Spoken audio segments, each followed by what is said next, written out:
that's a good idea for a movie. Yeah, everything, and it's very funny. One thing I did not expect. In 2022, Donald Sutherland was 87 years old and secretly dying. But he was still driving a car most people had never heard of. It wasn't flashy. It wasn't new. It was a Mercedes 450 SEL 6.9, and he had 5 of them stashed around the world. Why would a dying man need 5 cars? The answer goes back to the 1960s, a broken Ferrari, and a choice he made that cost him more than money. His son later said his father lived with regret his whole life. That car was part of it, and what he did at 87 was his final act of defiance. Donald McNichol Sutherland was born on July 17, 1935, in St. John, New Brunswick, right in the middle of the Great Depression. His father, Frederick, didn't just hold an ordinary job, he ran the town's gas, electricity, and bus services, which quietly placed the family in a decent middle-class position. His mother, Dorothy, taught mathematics, and Donald's grandfather had once been a church minister in Scotland. That mix of numbers, order, and old-world religion shaped the edges of his childhood. In the beginning, the family lived in a quiet farmhouse near the Kennebecassis River. Donald's first school was a tiny one-room building, and for a while, life felt small and slow. But when he turned 6, everything shifted. His father took a powerful role as vice president of the New Brunswick Power Company, and they moved back to the city, gaining a sharp step up in the world. When he was just 14, Donald's body collapsed under a storm of sickness. It wasn't just polio. It was rheumatic fever, scarlet fever, pneumonia, hepatitis, and spinal meningitis, all piling on at once. At one point, he actually died for a few seconds from the meningitis before being brought back. The illnesses left marks. One leg was forever shorter than the other. His childhood wasn't just a blur of hospital stays. It was a fight for survival. He didn't just come away with fear of needles. He came away with a hunger to escape into something bigger than his body. That's what led him to storytelling. By age 12, his family had moved to Bridgewater, Nova Scotia. School became something else entirely. At Bridgewater High, he became famous and slightly feared for his dead-on impressions of teachers, radio hosts, and politicians. When he got on stage, he wasn't just acting, he was dissecting. He turned The Mikado into a full-blown operetta and even directed shows himself while still in high school. The performances weren't for fun. They were his way of observing people, understanding them, even mocking them in ways that revealed something real. It wasn't always comfortable for the ones being mimicked. At 14, while still battling lingering weakness from polio, he took his first job at a local radio station. Not just reading news, he was doing interviews, announcing sports, even reading obituaries. He worked 25 hours a week for 35 cents an hour, while going to school full-time. On top of that, he delivered milk to 47 houses every morning for $12 a week, and in the summers, dug construction ditches in Halifax for the same 25 cents an hour, hauling dirt by hand. The work was hard, the pay was awful, and it taught him one thing clearly: physical labor wasn't going to be his future. That realization made acting feel like more than an escape. It was survival. Movies became his obsession. The Capitol Theatre showed British war films for 15 cents, and Donald would return to watch the same films again and again, especially anything with Humphrey Bogart. He memorized scenes, learned entire scripts, and started sketching actors' faces with perfect accuracy. He sold the sketches for 50 cents each, more than his radio job paid. One of his Bogart drawings even made it into a local newspaper. He wasn't just watching movies, he was studying them, seeing something in the characters he could become. In 1953, he entered the University of Toronto, majoring in engineering, not because he loved it, but because his father thought it would bring security. But then, as a dare, he auditioned for a play. It was the first one he'd ever seen. He landed the part. That single moment changed everything. From that point on, he juggled engineering classes with theater roles, including Shakespeare's The Tempest, and several touring productions with the Straw Hat Players. By the time he graduated, he held degrees in both engineering and drama. He walked away from the engineering job offers and their stable $15,000 salaries and chose the risk of acting. In 1957, he borrowed $250 from his mother, a massive sum at the time, and sailed to London to attend LAMDA. The money didn't last. He dropped out and took a low-paying job in a Scottish repertory theater, where he lived with other struggling actors and ate mostly tea, bread, and the occasional fish and chips. He lost 30 pounds during that stretch and played Hercules in a little-known play called The Rape of the Belt, performing in small towns across Scotland, where the audiences sometimes didn't even fill the front row. One of the lowest moments came in 1962. He auditioned for a film role and was sure he had it. The director, writer, and producer all loved him. But the next morning, they told him they didn't think he looked like someone who had ever lived next door to anyone. He had spent his last 10 pounds on shoes for that audition. He hadn't eaten a proper meal in 3 days. The rejection nearly broke him. He wondered if he'd ever belong in Hollywood with his tall, angular frame and odd presence. He kept going. His first film credit came in The World 10 Times Over in 1963, but it was uncredited and paid only $25. Then came Castle of the Living Dead in 1964, where he played 3 roles, including one in drag. The movie was chaotic, underfunded, and mostly forgotten, but it was something. His next film, The Bedford Incident in 1965, placed him alongside Sidney Poitier and Richard Widmark in a serious Cold War thriller. For the first time, his presence actually mattered to the story. Then, in 1967, lightning struck. He had a tiny part in The Dirty Dozen. Just one line. But when another actor refused to do a comedic scene, director Robert Aldrich pointed at Sutherland and said, "You! With the big ears!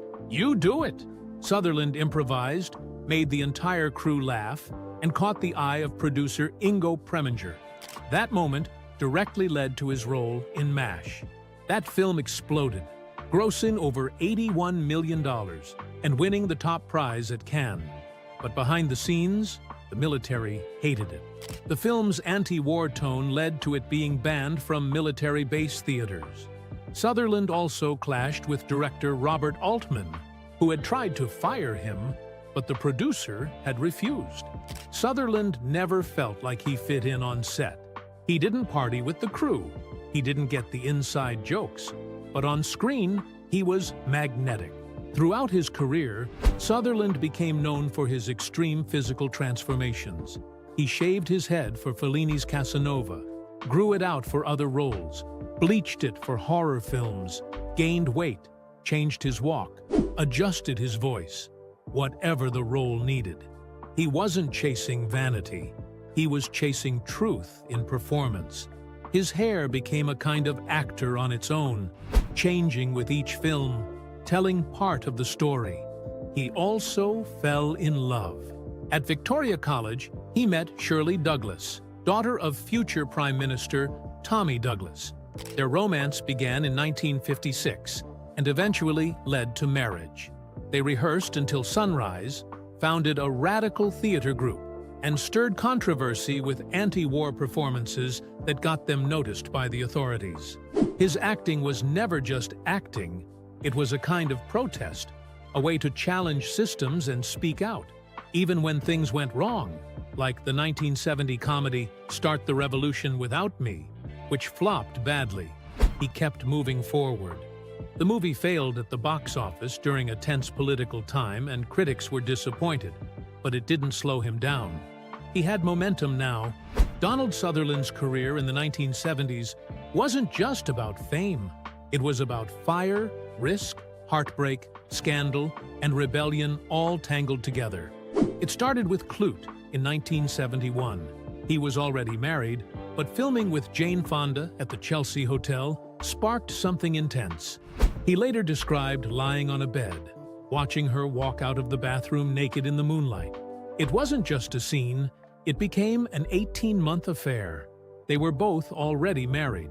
They went public when she won her Oscar, attending the 1972 Academy Awards together, and then it all collapsed in Tokyo. He said it broke his heart. But while their romance faded, their political bond didn't. That same year, they became the faces of America's anti-war celebrity movement. The FBI put them under surveillance. In Don't Look Now, 1973, he and Julie Christie filmed a love scene so raw, it triggered a censorship storm. American censors told director Nicholas Roeg that they couldn't show the rise and fall between thighs. So Roeg cut just 9 frames and edited the rest using fragmented cuts with dressing scenes. But rumors wouldn't stop. Years later, Variety's Peter Bart claimed he actually saw Sutherland having real sex with Christie on set. It didn't help that Warren Beatty, Christie's boyfriend, flew into London furious and tried to get the scene cut himself. By 1975, Sutherland played Homer Simpson, not the cartoon one, in The Day of the Locust, a lonely man who loses his mind and tramples a child to death during a riot. He was covered in blood, lifted by the crowd like a broken saint. People misread it, thinking he was some fascist symbol. Critics didn't know what to make of it. Ian Baruma later said that the performance hit harder years later, when people finally looked past the surface. But at the time, it was just too grim for a country celebrating its bicentennial. Then came 1900, Bertolucci's 5-hour epic in 1976. Sutherland played a fascist named Attila, who molests children, kills animals on screen, including a headbutt to a cat, and delivers a performance that critics called excessive and grotesque. He put on weight for the role and spoke in rural Italian dialects. The film nearly fell apart due to budget fights. Its politics were so far left, it frightened investors, and its sex scenes were so explicit, people walked out. Bertolucci didn't care. He kept rolling. That same year, the Eagle Has Landed almost killed Sutherland. During a scene involving an explosion, the blast went off wrong. His eyebrows were burned, he was shaken, but he kept going. He was playing an IRA assassin trying to kidnap Churchill. The film brushed against dangerous politics. At one point, Sutherland ad-libbed a line about Irish freedom that got censored. He had to redub lines because the British censors weren't happy. His personal life was collapsing at the same time. His marriage to Shirley Douglas ended in 1970, even though they had twins, Kiefer and Rachel, born in 1966. The Jane Fonda affair was the final blow. Shirley moved back to Canada with the kids in 1977. Before Shirley, he'd had a 6-year relationship with actress Brenda Vaccaro.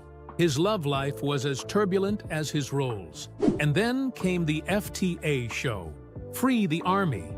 Though soldiers joked it meant Fought the Army. Sutherland and Fonda toured military bases doing anti-war performances. In coffeehouses near army camps, he read from Johnny Got His Gun, telling soldiers to resist orders. The FBI didn't just watch, they labeled him a communist sympathizer. Nixon's administration had the FTA documentary pulled from theaters. It got so bad, Sutherland received death threats and briefly fled to Canada for safety. While all this was happening, his health nearly gave out. During the filming of a project in the early 70s, he contracted spinal meningitis. It was life-threatening. The recovery was slow, the risk of long-term damage high. It forced him to rethink everything.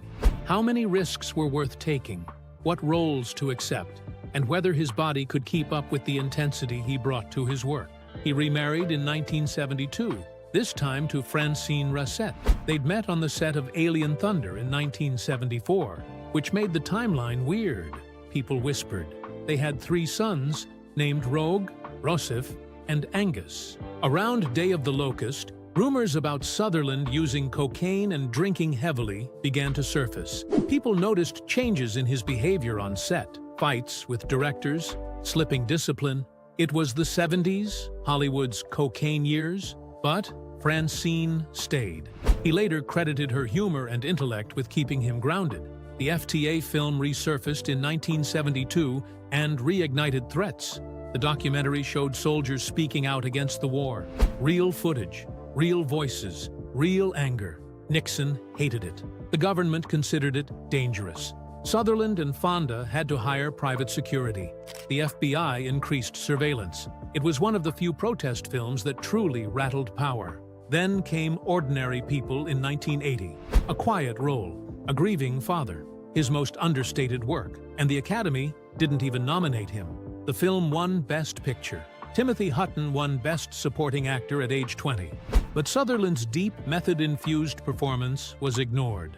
He had poured everything in, even mining childhood trauma from his time in hospitals recovering from polio and rheumatic fever. He spent an entire school year bedridden once. The hurt showed. His later roles carried the same shadows. In JFK, 1991, his 10-minute monologue as Mr. X turned into one of the film's most quoted scenes. In Lockup, he played a prison warden so terrifying that Stallone later said the set felt haunted. The production had no script, just new pages daily, and still he delivered. In Threshold, 1981, he played a surgeon doing the first artificial heart transplant. He prepared like a real doctor, shadowed cardiac teams, and shot scenes using real hospital equipment. It brought back childhood memories of being stuck in a hospital bed. That performance won him Best Actor at Karlovy Vary. In Backdraft, he studied fire science to play a jailed arsonist. His character helped investigators understand that only a firefighter could cause the precise fire patterns. His screen time was short, but his menace left a mark. In The Rosary Murders, he became a priest bound by the confessional seal, forced to stay silent while a killer confessed. Raised Catholic, Sutherland knew that weight. He grew up in St. John, New Brunswick, often in hospitals, his mother guiding him through faith and guilt. That role hit close. It started with a letter, 3 pages long. Donald Sutherland wasn't even offered the role of President Snow in the Hunger Games when he wrote it, but he sent it anyway. In that letter, he dissected Snow like a scholar of evil. He compared him to real-world tyrants and even mentioned Ted Bundy, saying you should study Bundy's face before and after you knew what he did. That's how Sutherland saw Snow, not loud or monstrous, but calm, watchful, and always dangerous. He drew from his own role in Eye of the Needle, a film where silence was more terrifying than shouting. That letter didn't just win him the part, it changed the film. The director added 3 new rose garden scenes just for Snow, turning a man with 2 lines into the film's cold, breathing pulse. But Snow wasn't Sutherland's only brush with quiet terror. Back in 1995, he became General McClintock in Outbreak. That character didn't need metaphors. He was blunt force. He was the military's worst-case scenario with a voice. One of his lines still haunts, 2,600 dead or dying Americans. If that bug gets out, 260 million will be. That wasn't fiction. It felt like watching classified documents turned into dialogue. And it nearly was. Sutherland had studied real military men, the ones behind biological weapons programs. His research took him through declassified archives, cold memos, war logic. You could feel it in the scene where McClintock ordered the bombing of Cedar Creek, American civilians marked as expendable. Even Morgan Freeman later said the switch between Sutherland's warmth off-screen and his dead-eyed cruelty on camera was chilling. That same year, he became something entirely different. Colonel Mikhail Fetisov in Citizen X, a Soviet investigator. The film followed the real-life nightmare of Andrei Chikatilo, who murdered 52 people over 12 years. Sutherland didn't just show up. He dropped weight, learned Russian phrases, and read through KGB documents. His character fought not just a killer, but a system. In Soviet Russia, being a Communist Party member like Chikatilo made you untouchable. The case stalled because the state cared more about appearance than truth. Sutherland's performance wasn't loud or showy, it was a slow burn, the quiet frustration of a man who cared in a world that didn't. That role earned him an Emmy and a Golden Globe. He wasn't playing a hero, he was playing someone trying to be decent in a place that punished decency. Fast forward to the Italian Job in 2003. Sutherland played John Bridger, the mentor. He dies early in the film, but that scene wasn't just part of the script. It was his idea to shoot it first. He had a reason.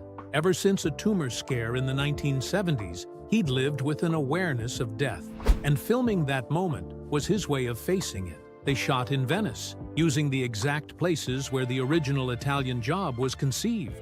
That wasn't a coincidence. Sutherland wanted to connect past and present, not just in plot, but in memory. The handheld camera in his death scene wasn't stylistic, it was personal. It made the betrayal intimate. His character didn't just pass the torch, he made you feel what it means to leave unfinished business behind. Then came The Mechanic in 2011. He was 76. He played Harry McKenna, an old assassin in a wheelchair. But Sutherland wasn't just sitting still. He performed many of his own stunts, navigating tight spaces, dodging chaos. He was fragile but not broken.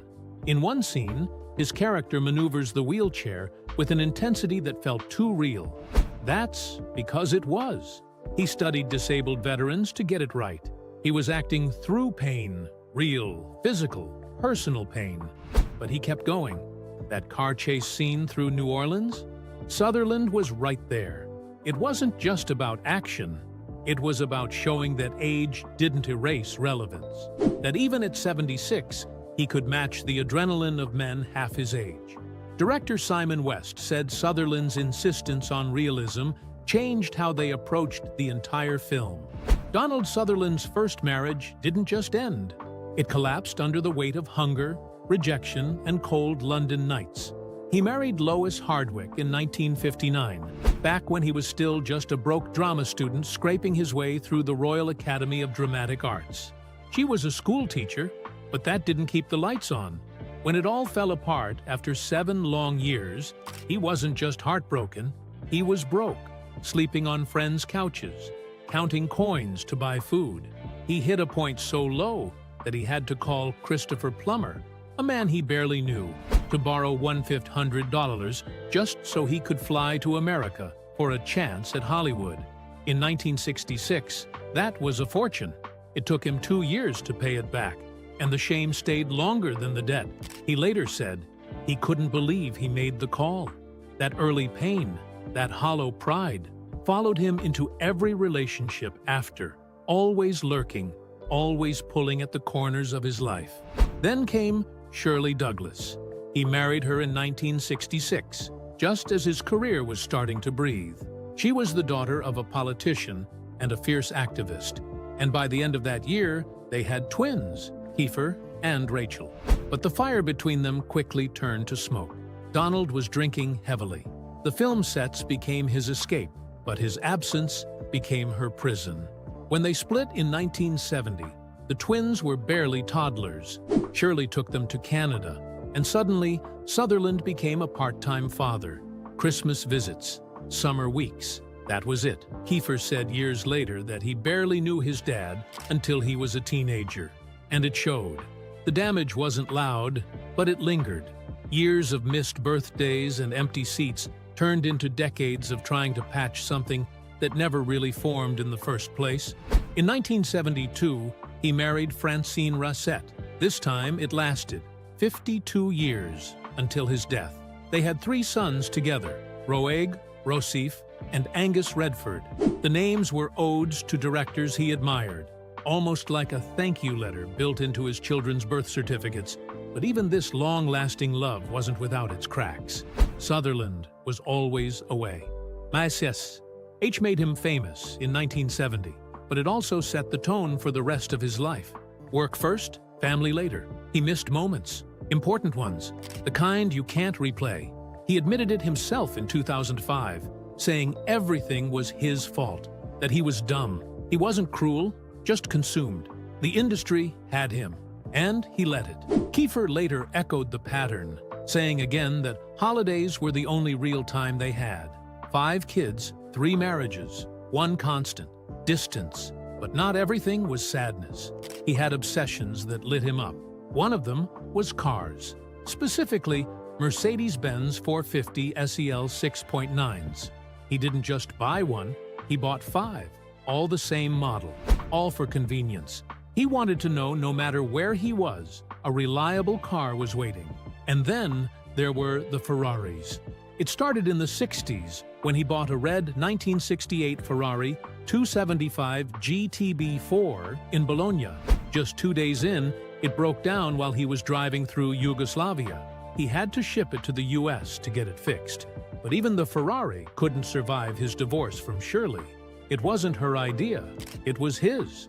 At 6'4", he realized a 2-seater wasn't going to cut it if he wanted to drive his twins around during rare visits. So the Ferrari went. And so did another piece of freedom. As he aged, the body started breaking down. Arthritis, hearing loss, shattered shoulders from decades of death scenes where he refused to use his hands to break a fall. He said actors don't just die on camera, they crash, over and over. And the pain was real. Medical marijuana helped. He never shouted about it, but it worked. He kept acting into his 80s, even as his body begged him to stop. He said retirement meant death for an actor, and he meant it. He kept going. Hunger Games, press tours, long flights, memorizing lines with one ear working and joints screaming. But he didn't stop. His political fire never left either. In the 1970s, the government watched him closely. From 1971 to 1973, he was on the NSA's radar thanks to anti-war activism. He co-founded a group with Jane Fonda that toured military bases protesting the Vietnam War. They called it Free the Army. The military called it a threat. Sutherland called it necessary. The FBI labeled him a security risk. He wore it like a badge. In 2017, at age 82, the Academy finally gave him an honorary Oscar. Not for one film, for all of them. For everything he did when no one was watching, and everything he endured just to keep going. In his speech, he thanked the characters he played as if they were real people who carried him through life. He joked that he didn't deserve arthritis, and he didn't deserve the award either, but he did, every bit of it. He used his voice to do more than act. He narrated documentaries, lent his gravitas to serious causes. The Darfur genocide hit him hard. He gave his voice to Darfur Now in 2007. He didn't just show up to record. He believed in it. By then, the genocide had already displaced over 2.5 million people and killed hundreds of thousands. He made sure people knew. He wasn't loud about it, but he was firm. During the Hunger Games years, he mentored Jennifer Lawrence, sent her 50 films to study, treated her like family. She never forgot it. He didn't have to do it, but he did. Because when he wasn't consumed by work, he gave everything he had to people who needed it. And when he played President Snow, it wasn't just acting, it was a message. He wanted the young generation to understand power and how easily it could be abused. He even showed up in animation. The Simpsons, voiceovers, documentaries. His voice never aged the way his body did. It stayed powerful. It still held weight. He used it till the end. By 2020, while filming The Undoing with Nicole Kidman, he was already dying. Prostate cancer. COPD from smoking 4 packs a day for decades. He needed oxygen full-time. But he still worked, still memorized lines, still gave a performance that won him a Critics' Choice Award. His body was shutting down, but his spirit was stubborn. His last role came in 2023, Judge Isaac Parker in Lawman. Bass Reeves. It aired just 7 months before he died. He was 88. He filmed all 8 episodes in Texas while dragging around an oxygen tank most people never saw. But the fire never went out. He finished the role. He gave it everything. He died on June 20th, 2024 in Miami, just a few months before his memoir, Made Up But Still True, was supposed to come out.